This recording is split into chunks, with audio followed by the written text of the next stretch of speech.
Assalamualaikum warahmatullahi wabarakatuh. Jumpa lagi di Lentera Hitam. Kali ini kami mau menceritakan kisah tentang pencari menantu Gunung Sumbing. Cerita ini diambil dari Twitter.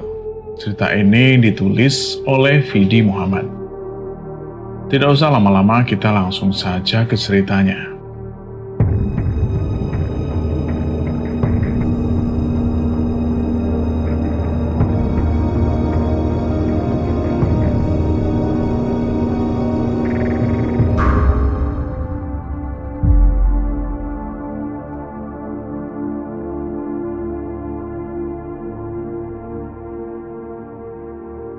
Ini adalah kisah yang dialami oleh seseorang yang bernama Surya ketika dia mendaki ke Gunung Sumbing bersama teman wanitanya yang bernama Ajeng. Di dalam cerita ini ada dua sudut pandang, yaitu dari sudut pandang Surya dan dari sudut pandang Ajeng. Aktivitas hari ini membuat Surya cukup lelah. Sore itu dia sedang duduk di sebuah kursi bambu teras rumah untuk melepas penat setelah seharian dia bekerja di ladang.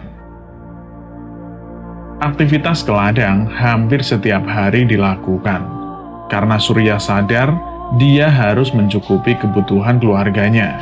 Setelah 3 tahun yang lalu, ayahnya pergi meninggalkan keluarganya karena penyakit yang diderita ayahnya tidak bisa disembuhkan oleh pihak medis rumah sakit. Tapi di sela-sela kesibukan itu, terkadang Surya menyempatkan diri untuk pergi ke gunung-gunung yang ada di Jawa Tengah. Umur Surya kini menginjak 28 tahun. Dia adalah anak laki-laki pertama dari 3 bersaudara. Sore itu ketika Surya sedang sibuk dengan kopinya, di teras rumah dia melihat Ajeng bersama ibunya sedang berjalan-jalan lewat depan rumahnya. Sepertinya mereka berdua baru saja pulang dari musola, karena terlihat keduanya mengenakan mukena dan membawa sajadah. Ajeng adalah anak kepala desa yang sekarang sedang menempuh pendidikan S1 di kota Semarang. Karena rumah mereka berdekatan, sejak kecil mereka berteman, meskipun umur Ajeng selang 4 tahun dengan Surya. Pada suatu hari, Ajeng datang ke rumah Surya untuk memberitahunya bahwa sebuah komunitas pecinta alam dari kota Semarang yang sedang mengadakan open trip ke Gunung Sumbing. Ajeng memberitahu Surya dengan tujuan dia ingin mengajak Surya ikut serta dalam acara open trip itu.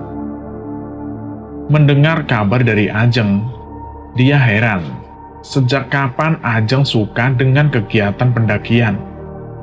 Karena setahu Surya, Ajeng bukanlah tipe orang yang suka dengan kegiatan alam seperti ini. "Tumben, sampean seneng karo kegiatan pendakian?" tanya Surya kepada Ajeng. "Tumben kamu suka dengan kegiatan pendakian?" "Oh iya mas, konco-konco kampus akeh sing melu, dadine aku yo pengen melu." "Iya mas, teman-teman kampus banyak sekali yang ikut, jadi aku pengen ikut." Surya memberitahu Ajeng bahwa mendaki gunung itu tidak semudah yang dia bayangkan. Tapi sepertinya niat Ajeng ini sudah bulat, hingga akhirnya Surya ikut serta dalam acara tersebut. Lagi pula, Ajeng yang menanggung biayanya administrasi. Singkat cerita, tibalah hari keberangkatan. Surya dan Ajeng berangkat dari rumah menuju ke titik kumpul di Desa Butuh. Sesampai di titik kumpul, terlihat pesertanya lumayan banyak. Diperkirakan ada sekitar 40 peserta yang sudah berada di titik kumpul. Sambil menunggu peserta lain, yang belum datang, Surya berkenalan dengan peserta lain yang diantaranya adalah teman kampusnya Ajeng. Terlihat admin sedang sibuk dengan handphonenya. Sepertinya dia sedang sibuk menghubungi peserta yang belum datang. Setelah 30 menit menunggu, akhirnya peserta sudah berkumpul. Kemudian mereka berangkat menuju ke base camp Gunung Sumbing. Sesampai di base camp, ternyata juga sudah peserta lain yang sudah tiba terlebih dahulu dan menunggu mereka. Kemudian admin mengurus pendaftaran. Waktu itu kurang lebih ada 50-an peserta yang ikut. Surya tidak bisa memastikan ada berapa pesertanya, karena dia tidak sempat menghitungnya satu persatu. 30 menit kemudian, akhirnya admin selesai mengurus pendaftaran dan meminta semua peserta untuk berkumpul untuk membagi grup. Dari semua peserta dibagi menjadi 6 grup. Surya dan Ajeng mendapat grup 4 yang berjumlah 10 orang. Yang setengah dari grup tersebut adalah teman kampusnya Ajeng. Surya dipilih sebagai ketua grup oleh admin, karena menurut admin, Surya yang lebih tahu tentang gunung ini.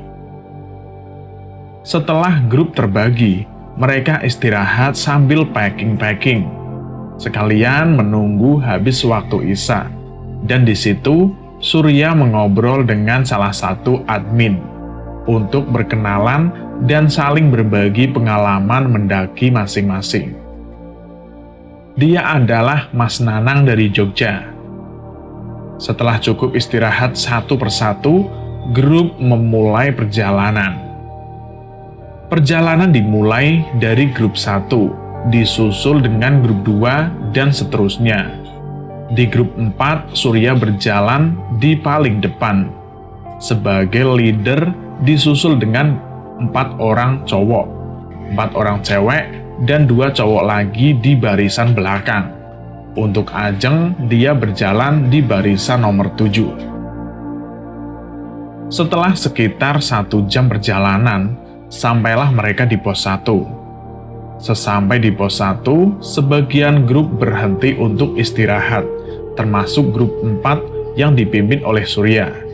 Ketika sedang berhenti, itu Surya bilang sama Ajeng, "Dek Ajeng, nek mengko butuh aku, sampean ngomong ayo, tekan buri. Dek Ajeng, kalau nanti butuh saya, panggil aja saya dari belakang."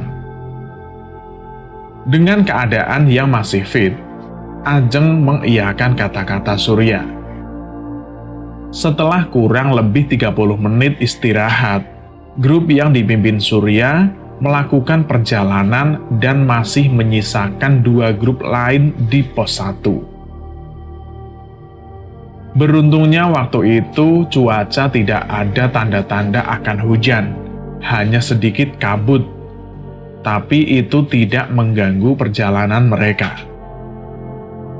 Setelah pos 1, jalur mulai masuk ke batas hutan, dan jalan yang mereka lewati masih berupa makadam yang sebagian sudah tersusun semacam anak tangga.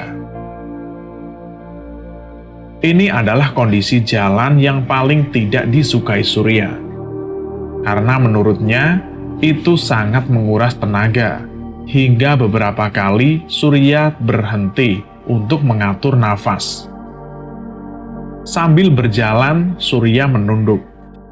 Karena baginya, berjalan sambil menunduk itu terasa lebih nyaman. Dan ketika Surya berjalan sambil menunduk itu, dia mendengar suara langkah kaki orang lain yang terasa berjalan di depannya. Mendengar itu, spontan Surya mendongak ke depan, tapi tidak terlihat ada orang di depannya.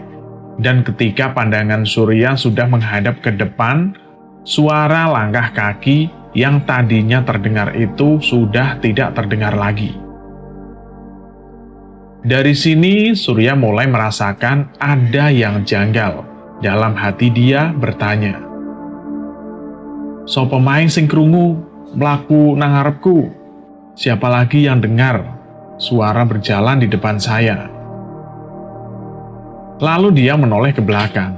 Siapa tahu tadi ada salah satu dari anggota yang tanpa sadar mendahuluinya. Tapi terlihat di belakang jumlah anggotanya masih utuh 9 orang. Berarti tidak ada orang yang mendahuluinya. Tapi yang terdengar tadi itu suara siapa? Surya mengabaikan suara itu. Dia menganggap kalau tadi dia salah dengar. Dia kembali fokus ke jalur yang dilewatinya. Beberapa menit kemudian, sudut tikungan pos 2 terlihat. Surya mempercepat langkahnya sedikit meninggalkan mereka yang berjalan di belakangnya, hingga sampailah dia di pos 2. Sesampai di pos 2, dia berteriak, memberi semangat anggota grupnya. "Ayo, ayo, semangat! Kita sudah sampai di pos 2. Malam itu di pos 2 ada 3 grup yang sudah tiba terlebih dahulu. Dan malam itu terlihat waktu sudah menunjukkan jam setengah 11 malam. Sesampainya sudah di pos 2, mereka istirahat untuk melemaskan otot kaki. Surya menghampiri Ajeng yang waktu itu terduduk di anak tangga yang tersusun dari kayu dan menanyakan keadaannya, tapi sepertinya Ajeng masih kuat untuk melanjutkan perjalanan ini. Setelah kurang lebih 20 menit istirahat, mereka melanjutkan perjalanan lagi meninggalkan satu grup yang masih nyaman dengan istirahatnya. Karena mulai dari pos 2 ini, jalur mulai melintir tebing, tapi tidak terlalu menanjak. Sambil berjalan, seringkali Surya bilang pada anggotanya, "Kalau ada yang capek, bilang ya, jangan pada diam." Tidak lama setelah itu, mereka melewati sebuah sungai kecil yang dijembatani kayu. Jadi mereka harus sangat berhati-hati melewati jembatan itu. Meskipun jembatannya tidak panjang, tapi itu licin. Kalau salah injak, bisa-bisa terpleset. Surya berjalan dulu melewati jembatan kayu itu. Kemudian dia berhenti di ujung dan membiarkan yang lain melewatinya satu persatu.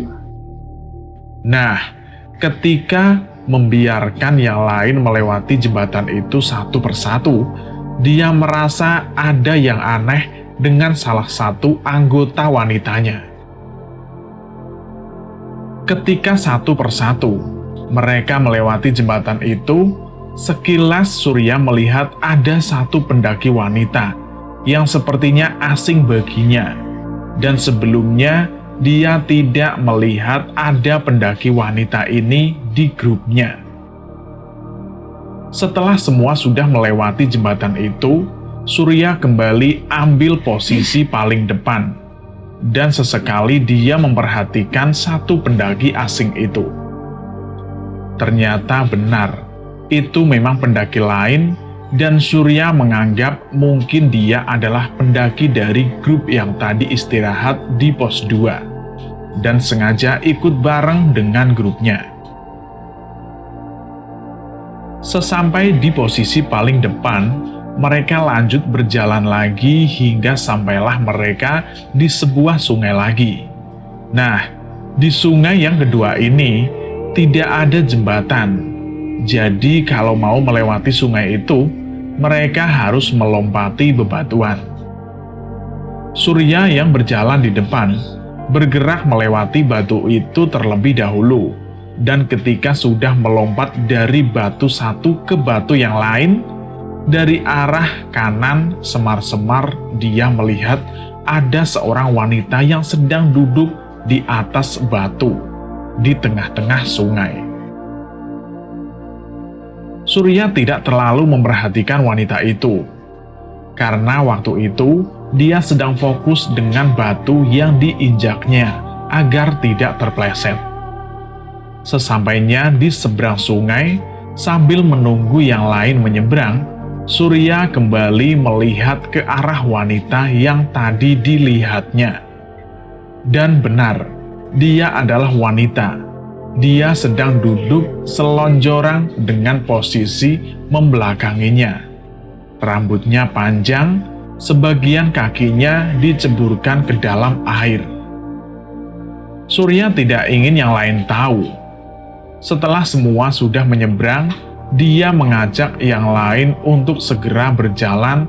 Sambil berjalan, dia berpikir, "Itu tadi siapa yang di sungai? Manusia apa bukan?" Singkat cerita, sampailah mereka di pos 3. Sesampai di situ, terlihat beberapa grup lain sedang istirahat, dan ada juga yang sudah mendirikan tenda untuk bermalam. Di pos 3 itu Surya menghitung jumlah anggotanya untuk memastikan mereka semua aman. Setelah dihitung, ternyata mereka semua ada 10 orang, termasuk Surya. Melihat itu Surya terkejut, karena seingat Surya, tadi ada satu pendaki wanita lain yang ikut dengan rombongannya. Tapi sekarang dia tidak melihat keberadaan pendaki wanita itu. Dia bertanya pada Ajeng, "Dek Ajeng, arek wedok iyo sing bareng awake dhewe iku nang ndi yo?" "Arek wedok sing ndi, Mas? Perasaan ket mau gak enek wong lho." Surya mengalihkan pertanyaannya dengan menanyakan kondisi Ajeng, karena dia tidak ingin yang lainnya memikirkan apa yang ada di dalam pikiran Surya. Sambil istirahat di pos 3, Surya bertanya-tanya tentang kejanggalan yang sudah dialaminya selama perjalanan menuju pos 3 tadi. Mulai dari suara langkah kaki yang tidak terlihat, pendaki wanita yang ikut berjalan bersamanya, dan sosok wanita yang duduk di sungai. Setelah cukup istirahat, Surya bertanya pada grupnya, mau lanjut ke pos 4, apa mau ngecamp di sini saja? Dan mereka memutuskan untuk lanjut berjalan ke pos 4 saja, dengan alasan agar besok summitnya tidak terlalu jauh. Perjalanan kembali dilanjutkan dengan posisi yang sama, yaitu Surya di paling depan. Di perjalanan menuju ke pos 4, Surya masih terus kepikiran tentang wanita itu. Tapi ya sudahlah, kalau memang dia bukan manusia, semoga tidak mengganggu perjalanannya di malam ini. Di pertengahan menuju ke pos 4, sayup-sayup Surya mendengar ada suara gong yang dipukul 1 kali, hingga memecahkan konsentrasi yang waktu itu fokus ke jalan yang dia lewati. Pertama Surya menganggap mungkin dia salah dengar. Tapi suara gong itu berbunyi lagi untuk yang kedua kalinya, hingga membuat Surya berpikir, "Suara apa iku? Apa ning ngisor enek wong duwe gawe yo?" Setelah bunyi kedua terdengar, sambil berjalan Surya memasang telinganya untuk kembali mendengarkan suara itu. Dan ternyata benar. Suara gong itu berbunyi lagi untuk yang ketiga kalinya, dan suara berasal dari arah lembah. Seketika itu bulu kudu berdiri, dan di saat yang bersamaan, tiba-tiba Ajeng yang tadinya berjalan di barisan nomor 7, berpindah ke belakang. Surya yang dengan raut wajah yang ketakutan, melihat itu Surya bertanya, "Dek Ajeng ngopo?"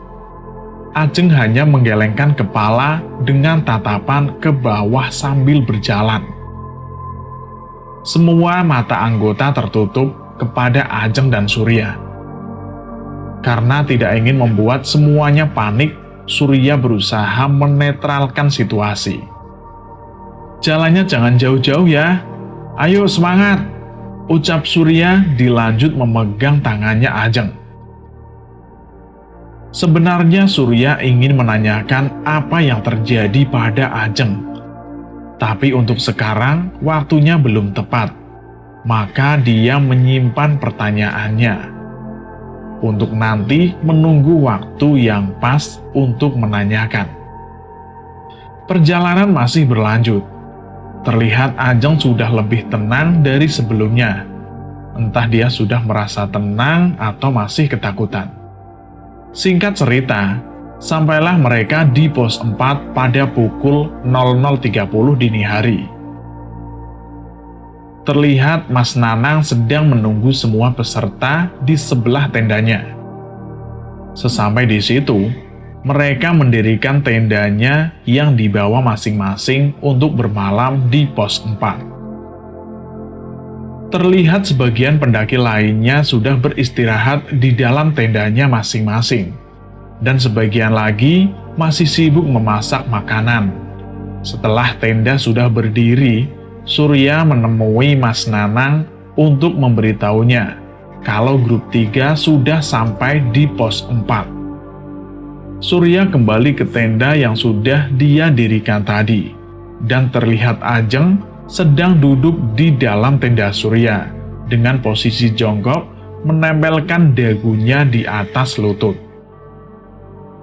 Melihat keberadaan Ajeng di situ, Surya bertanya, "Loh, Dek Ajeng, kok ning kene?" "Aku turun nang kene ae yo Mas karo sampean." "Lah ning opo ning tendane sampean wek dhewe?" "Aku wedi Mas. Aku mari diweruhi wong wadok sing kaya sinden pas mlaku maneh mau." Mendengar itu, Surya segera menutup pintu tenda dan lanjut bertanya kepada Ajeng, "Sinden koyok piye, Dek?" "Embuh Mas, Dek ayu tenan. Anggo sewek batik, terus anggo selendang abang." Jawaban itu membuat Surya berpikir. Mungkin itu sebabnya tadi Ajeng terlihat ketakutan. Dan apa itu ada hubungannya dengan suara gong yang aku dengar tadi? Akhirnya Surya mengizinkan Ajeng untuk tidur di tendanya.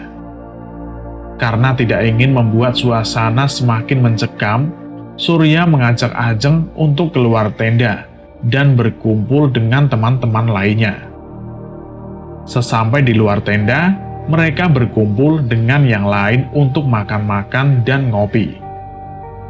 Ketika sedang duduk santai di tengah keramaian camp, Surya melihat ada pendaki wanita yang sepertinya itu adalah pendaki wanita yang ikut berjalan dengan rombongan tadi. Dia sedang duduk selonjoran bersandar di pohon. Karena penasaran, Surya meminta Ajeng untuk tetap di posisi duduknya dan akan menghampiri wanita tersebut. Setelah dihampiri, Surya bertanya pada wanita itu, "Amit Bae, sampean saking grup pinten?" Dengan suara lembut pendaki wanita itu menjawab, "Kulo saking grup gangsal Mas." "Saya dari grup 5 Mas." "Mbak wau sing tumut mlaku kalih grup sekawan jih teng pos kalih." "Mbaknya tadi yang ikut jalan bareng di grup 4 ya setelah pos 2. "Oh nggih Mas." "Oh iya Mas, betul." Akhirnya Surya menemukan jawaban atas kejanggalan yang tadi sempat dia rasakan. Bahwasanya yang jalan dengan grupnya itu memang benar-benar pendaki wanita ini. Setelah itu Surya pamit pada pendaki wanita itu untuk kembali ke tempat Ajeng. Ada sedikit rasa sesal dan benak Surya karena dia tidak sempat menanyakan nama pendaki wanita itu. Sesampai di tempat Ajeng yang sedang duduk, Ajeng bertanya,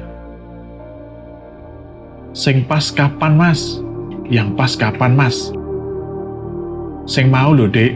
Sing Mas Surya takon ning ngisor ning pos 3. Tibano DE tekan grup 5, terus melu mlaku bareng awake dhewe tekan pos 2. Yang tadi yang saya tanya di pos 3, ternyata dari grup 5, yang ikut jalan bareng dari pos 2. Dengan nada kaget, Ajeng lanjut berucap, "Sing tenan, Mas. Aku gak deleng enek wong liya lho, sing mlaku karo awake dhewe. Terus sing ning pos 2 iku udu grup 5 iku lho, Mas." Mendengar penjelasan itu, Surya baru ingat. Ternyata benar apa yang dikatakan Ajeng, bahwa yang di pos 2 tadi bukan grup 5, melainkan grup 3. Spontan Surya kembali melihat ke arah wanita yang ditemuinya tadi. Dan ternyata wanita itu sudah tidak ada di tempatnya. Keanehan kembali menghantui Surya, tapi di depan Ajeng, dia berusaha bersikap tenang. Dia bilang sama Ajeng, "Oh, berarti aku salah orang." Malam semakin larut. Terlihat beberapa pendaki lain sudah masuk ke tendanya masing-masing untuk istirahat. Surya pun mempersiapkan Ajeng untuk masuk ke dalam tenda dan istirahat. Sedangkan Surya, dia masih sibuk dengan kopinya yang belum habis. Ketika Surya hendak menghabiskan kopi terakhir, dia tersentak. Karena sayup-sayup, dia mendengar lagi suara gong yang sama persis seperti yang didengar tadi. Dia memasang telinganya, mencoba mendengarkan lagi suara gong itu. Tapi sudah beberapa menit dia memasang telinga, suara itu sudah tidak terdengar lagi. Lalu di saat yang bersamaan, terlihat pendaki wanita yang tadi ditemui Surya itu sedang berjalan di antara tenda pendaki lain. Dia melupakan suara gong yang tadi didengarnya dan segera menghampiri wanita itu untuk mencari tahu keanehan yang sudah dirasakan. Sesampai di tempat wanita itu, Surya dipersilahkan duduk, hingga akhirnya mereka duduk berdua di sebelah api unggun yang tadi dibuat pendaki lain. Percakapan pun berlangsung antara Surya dan pendaki wanita itu. Mulai dari berkenalan, bertanya-tanya tempat tinggal dan kesibukan masing-masing. Tapi yang tujuannya Surya ingin cari tahu tentang keanehan yang dirasakan itu hilang. Bagi Surya itu sudah tidak penting lagi setelah mengetahui nama dan tempat tinggal wanita itu. Dia adalah Rani. Begitulah Surya menyebutnya. Raut wajahnya mengeluarkan aura yang bersinar. Dia wanita yang sangat anggun. Bertempat tinggal di sebuah desa yang letaknya tidak jauh dari lereng Gunung Sumbing. Ternyata percakapan mereka berdua bisa membuat hati Surya luluh dengan keanggunan Rani, hingga dia mempunyai niat untuk mengenal Rani lebih jauh lagi. Karena malam semakin larut, Surya mempersilahkan Rani untuk istirahat. Begitupun dengan Surya, dia kembali ke tendanya untuk istirahat. Sesampai di dalam tenda, Surya merebahkan badannya di sebelah Ajeng yang waktu itu sudah tertidur pulas, sambil terus memikirkan Rani sebelum dia tidur. "Aku lagi kenal karo Rani, tapi nang opo moro-moro hatiku ngerasa cocok," ucap Surya dalam hati. "Aku baru kenal sama Rani, Tapi kenapa tiba-tiba hatiku merasa cocok. Pagi pun tiba. Pagi itu terdengar suara berisik dari pendaki lain dari luar tenda yang sudah bangun terlebih dahulu. Mendengar itu, Surya jelas membangunkan Ajeng yang masih dengan tidurnya. Pagi itu cuaca cukup berkabut, hingga semua pemandangan tidak dapat terlihat. Tapi beruntungnya tidak turun hujan. Terlihat beberapa pendaki lain sedang bersiap-siap dan ada juga yang sudah pergi meninggalkan tenda untuk summit ke puncak. Surya sedang berdiri di depan tenda, memperhatikan mereka dan tentu dia sedang mencari Rani. Tapi pagi itu, Rani tidak terlihat, entah belum bangun atau mungkin sudah berjalan summit. Ketika sedang fokus mencari keberadaan Rani, terdengar suara Mas Nanang berteriak kepada Surya. "Mas Surya, ndak muncak toh?" "Iya mas, iki arep siap-siap muncak." Surya berjalan mendekati Mas Nanang dan akan menanyakan anggotanya yang bernama Rani. "Mas, anggotane jenengan enek sing jenenge Rani gak?" "Waduh, gak ngerti aku mas. Data peserta dibawa Mas Doni." "Kenapa Mas Surya? Bagus ya anaknya," jawab Mas Nanang dengan bercanda. Doni adalah salah satu admin dalam open trip kali ini. Dan pagi itu, Doni sudah berjalan summit bersama sebagian peserta. Setelah cukup bercakap-cakap, Surya kembali ke tenda untuk sarapan dan mempersiapkan perbekalan yang akan dibawa summit ke puncak. Sesampai di tenda, terlihat Ajeng sedang duduk posisi bersila dengan sleeping bag yang masih menutupi badannya. Surya mengajak Ajeng untuk sarapan, untuk mengisi tenaga sebelum summit ke puncak. Lalu Ajeng berkata pada Surya, "Mas, aku bar ngimpi gak enak." "Ngimpi apa toh, Dik?" "Aku ketemu arek wedok sing tak ceritani sampean mau kae lho. Terus enek sampean dek gono. Aku bertemu wanita yang aku ceritakan tadi malam. Dan ada Mas Surya di situ." Untuk mimpinya cukup panjang. Intinya di dalam mimpi itu, Ajeng sedang berada di sebuah desa dan melihat wanita itu sedang menari di sebuah pertunjukan khas Jawa dengan musik gending yang mengiringinya. Mendengar itu, Surya tidak terlalu memikirkannya. Dia meminta pada Ajeng untuk mengabaikan dan menganggapnya sebagai bunga tidur. Kira-kira di pertengahan jalan menuju ke puncak, di sela-sela kabut yang tebal, Surya melihat ada satu orang yang sedang duduk seorang diri. Melihat itu, Surya mengajak Ajeng untuk sedikit mempercepat jalannya dan akan menghampiri pendaki itu untuk diajak bareng. Sesampainya di sana, Surya sedikit kaget. Ternyata pendaki itu adalah Rani.